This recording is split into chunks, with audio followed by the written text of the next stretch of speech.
संसद के अंदर आज चुनाव सुधार पर चर्चा चल रही है, तीखी बहस चल रही है। सत्ता पक्ष और विपक्ष चुनाव सुधार की अपने अपने राय दे रहे हैं, लेकिन अहम सवाल है जनता का, यानी कि आपका, हमारा, कि आखिरकार देश के चुनाव किस तरीके से ईमानदार, निष्पक्ष और पूरी तरीके से पारदर्शी बने।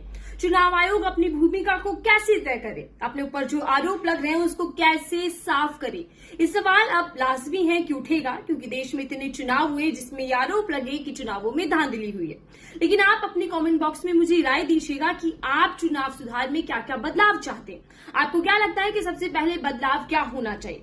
क्या आप ये मानते हैं कि सबसे पहला बदलाव या सुधार अगर कुछ होना चाहिए तो ये कि किसी भी दल का नेता, कोई भी उम्मीदवार अगर चुनावी मैदान में आपका प्रतिनिधित्व बनकर आ रहा है तो उसका जो बैकग्राउंड है, खासकर क्रिमिनल रिकॉर्ड, वो पूरी तरीके से जनता के सामने हो।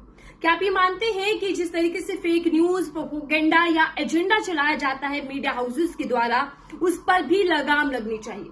क्या आप ये मानते हैं कि बाहुबली अंदाज में और पैसे के दम पर जो तमाम नेता चुनाव लड़ते हैं, चुनाव को जीतते हैं, उस पर भी कहीं ना कहीं ठोस कानून बनना चाहिए? यानी कि ना तो मनमानी हो, ना धांधली हो, ना वोटों की चोरी हो, ना ही किसी तरीके के चुनाव में हेराफेरी हो। क्या आपको लगता है कि वाकई सुधार होने चाहिए? कमेंट बॉक्स में अपनी राय दीजिएगा। लेकिन मोस्ट इंपोर्टेंट बात जो लगता है कि चुनाव आयोग पर जो सवाल उठ रहे हैं वो ये कि चुनाव आयोग को ईमानदारी के साथ अपने कर्तव्य को निभाना चाहिए।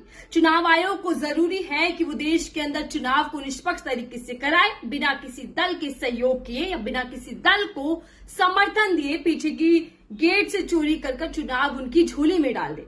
यानी कि चुनाव आयोग केवल और केवल अपने धर्म को निभाए, जनता की आवाज बने, जनता के मत अधिकार की रक्षा करते हुए देश को नई सरकार दे।